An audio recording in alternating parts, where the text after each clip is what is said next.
èwo nù yín gangan ló tún ti ń gbé káàkiri báyìí pé MC Oluomo àti Sikiratu sindodo pé wọ́n tún ti ń fẹ́ra wọn padà. Eléyìí lágbára o, ẹ gbọ́ ẹ̀yin èèyàn, wọ́n ní once débẹ̀ is always débẹ̀. Ẹ gbọ́ ṣé lóòótọ́ ni báwọn méjèèjì tún ti ń fẹ́ra wọn padà.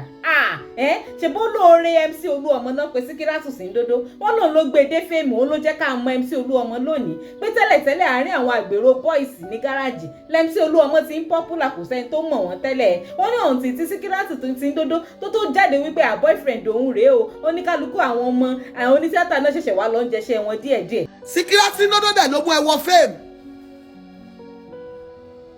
Sikiratu sindodo òun ló mú ẹ wọ fame. Òun ló jẹ́ kí gbogbo ayé mọ̀ ẹ́, wọ́n ti ń dún ẹ tipẹ́.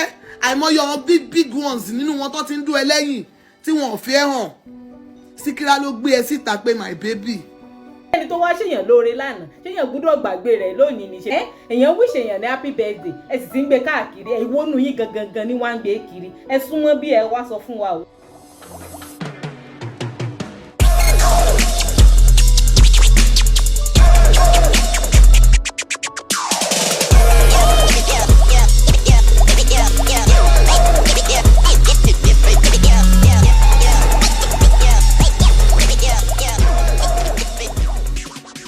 Digi Naija television rèé o, ẹ má gbàgbé láti máa bá wa tẹ subscribe button tó wà lábẹ́ fídíò yìí. Ẹ like fídíò wa, gbogbo tẹ́ bá rò lọ́kàn ẹ máa fi sí kọ́mẹ̀ntì, kẹ́sì máa share fídíò yìí káàkiri kí gbogbo àwọn tí ò mọ̀ tán tẹ́lẹ̀tẹ́lẹ̀ kọ́ lè máa mọ bó ṣe ń lọ ni. Ẹ wò ó, ṣèbí wọ́n kàn fira wọn lẹ̀ wọ́n kàn rọra fira wọn lẹ̀ ní àwọn kan tún wá ń gbé káàkiri wípé wọ́n tún ti ń fẹ́ra wọn kúkú jà, wọ́n kàn fira wọn lẹ̀ ni.